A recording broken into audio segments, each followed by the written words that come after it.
Nessa aula, iremos abordar os assuntos sobre assimetria de uma distribuição e box plot. O conceito de assimetria ele vem relacionado ao tópico de formas da distribuição. Podemos avaliar graficamente a distribuição de uma determinada variável do nosso interesse por um gráfico, tal como um histograma. E daí já ter uma noção, uma ideia da relação entre a média e a moda e a mediana. Então, eu vou olhar para um esquema gráfico e vou tirar conclusões sobre algumas medidas de posição. Uma distribuição é dita simétrica quando apresenta o mesmo valor para a moda, a média e a mediana. Ou seja, moda, média e mediana são iguais. Há uma convergência, uma concentração dos valores da distribuição em torno das medidas de tendência central. Quando esta igualdade não acontece, temos uma distribuição assimétrica. Temos essa representação muito usual dessa questão da forma da distribuição. Quando a distribuição é simétrica, ou seja, eu tenho a igualdade das medidas, o meu gráfico, o meu histograma, ele vai ter um contorno semelhante a esse sino simétrico. Eu vejo que as observações estão distribuídas de forma simétrica. Agora, quando esse formato não ocorre, eu posso vir a ter casos de assimetria. No primeiro tipo de assimetria, assimetria negativa, o que ocorre? O histograma, ou essa representação, essa curva alisada aqui do nosso histograma, ele se encontra mais deslocado, longe do valor que seria a média. A média, ela tende a recuar para a esquerda, para os menores valores. Esse tracejado sobre a média indica o nosso eixo de simetria. Então, o eixo de simetria, ele ficou recuado à esquerda da distribuição. Por um outro lado, na assimetria positiva, a média, ela já vai recuar à direita da distribuição. Portanto, ela assume valores superiores à moda e à mediana. É o inverso do que ocorre na assimetria negativa. Neste caso, a média é um valor inferior à mediana e à moda. No exemplo do peso das alunas, temos este histograma que produzimos ao longo do curso. Reparem a curva alisada aqui, mostrando a tendência aqui, expressa pelo histograma. Eu tenho aqui o pico do histograma situado deste lado, ao passo que a média ela vai estar com seu eixo de simetria recuada à minha direita. A gente tem as medidas confirmando essa indicação gráfica. A moda, o valor mais frequente é o 48, que logo no início. Ele, por sua vez, é inferior à mediana, que é igual a 53, né? O valor que divide o conjunto em dois de igual tamanho. E a média é igual a 55,4. O que aconteceu aqui? A média ela foi influenciada por esses valores mais extremos. Então, eu digo que essa distribuição ela não é simétrica. Ela é assimétrica e assimétrica à direita ou ainda positiva. Esse positivo ele vem aqui relacionado com o cálculo de coeficientes de assimetria de Pearson, que é obtido da seguinte maneira. Eu vou fazer a subtração da média aritmética em relação à moda, dividido pelo desvio padrão. Quando esse valor for zero, ou seja, a média é igual à moda, a distribuição é simétrica. Quando esse valor for inferior a zero, ou seja, a moda ela é maior que a média, né? A média está recuada lá para trás, ela é dita assimetria negativa ou à esquerda, ou ainda, quando o índice, o coeficiente de assimetria de Pearson, ele é superior a zero, a distribuição é assimétrica. A média é maior do que a moda. Então, a assimetria é positiva à direita. No exemplo do peso das alunas, temos que o coeficiente de assimetria de Pearson, que é dado pela diferença entre média e moda dividido pelo desvio padrão, que neste caso a média de peso das meninas é igual a 55,4, o valor mais frequente, a moda, 48, e o desvio padrão é igual a 7,4, esse coeficiente vai ser igual a 1, ou seja, um coeficiente positivo, confirmando a assimetria positiva indicada no gráfico. Uma outra maneira também de avaliar a assimetria é pelo gráfico de box plot, um gráfico de caixa. Esse gráfico é conhecido como a representação gráfica dos quartis. É um gráfico que permite a análise da forma, da dispersão e da posição dos dados. É possível fazer uma visualização rápida do centro, dispersão e assimetria dos dados, mas a eventual presença de valores atípicos.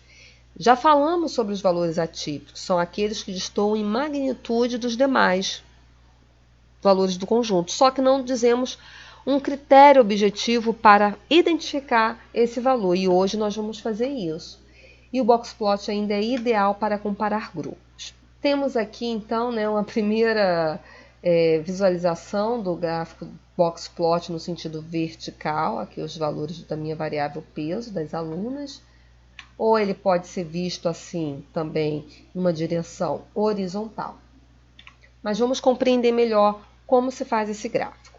O box plot é a representação gráfica dos quartis. Então, ele vai começar em Q1. Vejam, eu tenho um eixo de referência dos valores da variável, minha variável peso das alunas.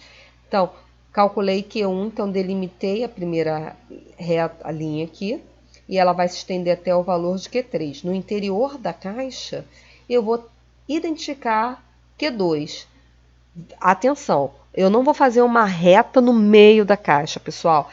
Essa reta aqui também, ela não representa a média, não. É o valor de Q2, tem que vir na direção de Q2. Então, além da caixa representando os quartis, eu tenho aqui os elementos de cerca.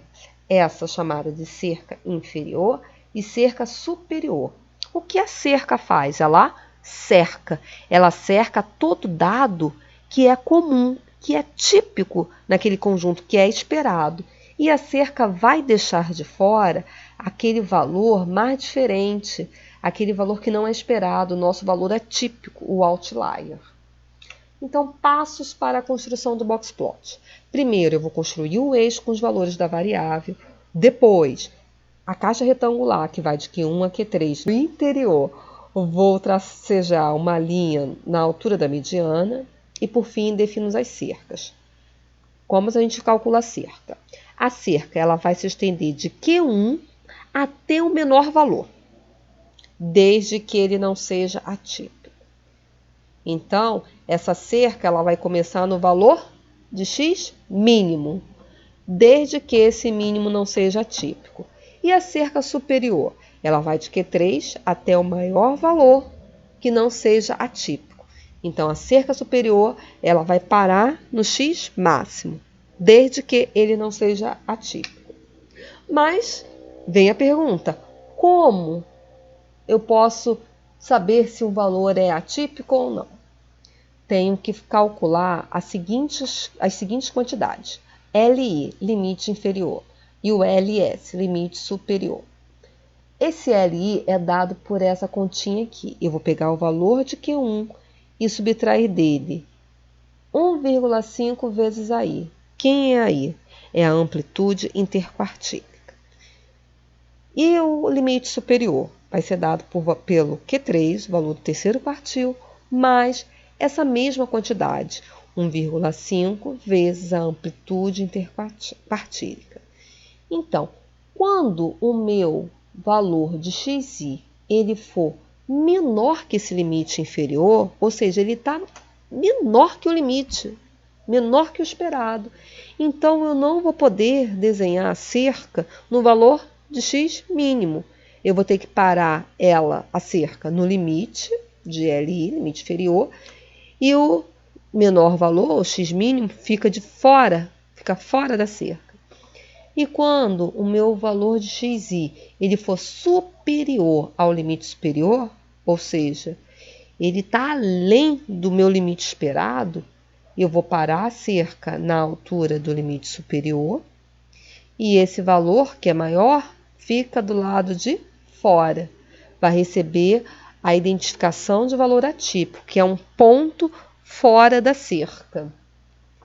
Ou, entendendo de outra maneira, quando todos os valores observados estão contidos no intervalo definido por LI e LS, não haverá valores atípicos.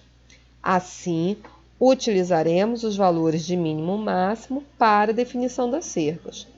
Quando isso ocorre, você usa mínimo e máximo. Caso contrário, terá que usar os limites. Um outro exemplo, para a gente entender melhor essa construção do boxplot, será dado por essa variável idade. Eu tenho, então, 22 indivíduos cujas idades variam entre 18 e 37 anos. Primeira coisa a fazer é calcular os quartis. Então, calculei a posição de Q1, de Q2 e de Q3. Tendo calculado as posições, fui ao rol da variável, a variável ordenada, identifiquei que Q1 é igual a 20, Q2 igual a 21,5 e o Q3 igual a 25,5. A amplitude interquartilha, que é a diferença entre os quartis, entre Q3 e Q1, foi igual a 5,5. Então, eu vou pegar esses valores e vou agora calcular os meus limites, inferior e superior. Então, Q1 é igual a menos 1,5 vezes a amplitude interquartílica. Isso foi 11,75. E o limite superior é igual a Q3 mais 1,5 vezes a amplitude interquartílica, conforme desenvolvido aqui. E esse valor de limite superior é igual a 33,75. Vamos fazer agora a análise da presença de valor atípico no conjunto. O meu valor de mínimo é igual a 18. E esse 18, ele é maior que o meu limite inferior, de 11,75. Então, eu vou poder utilizar o valor mínimo como cerca inferior. No caso do valor máximo, o valor máximo ele é igual a 37. Ele é superior ao meu limite superior de 33,75. Então, eu tenho aqui a evidência de que há valor atípico no conjunto. Não posso seguir. O que vai acontecer? A cerca superior vai parar no limite superior e o indivíduo que tiver valor superior a 33,75, ele vai ficar fora da cerca, vai ser identificado como atípico.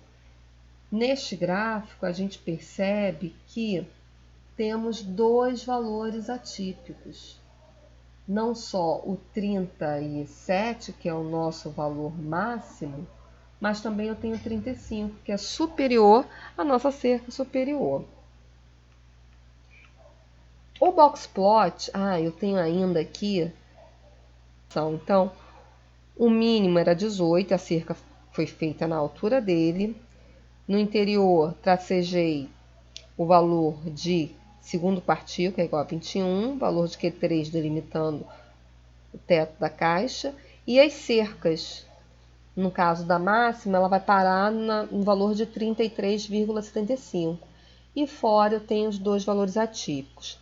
Atenção, esses valores só foram pontuados aqui para o nosso entendimento de como fazer o gráfico. Porque na prática a gente precisa deixar o gráfico limpo, sem a marcação. E a gente percebe então que essa distribuição ela não é simétrica, né, pessoal? Há uma leve assimetria, há um maior espalhamento entre as observações, entre os indivíduos cujo valor de idade está acima do segundo quartil, né? Eu tenho uma maior homogeneidade entre os indivíduos que possuem o mínimo de idade com valores próximos aqui ao redor da nossa mediana. Além de não ser simétrica essa distribuição, eu tenho ainda a presença de valores atípicos. Uma última aplicação do boxplot é para comparar grupos, é o boxplot comparativo. Neste exemplo, eu tenho a variável pontuação do Enem e vou comparar o grupo de indivíduos do sexo feminino e indivíduos do sexo masculino. É um gráfico muito utilizado.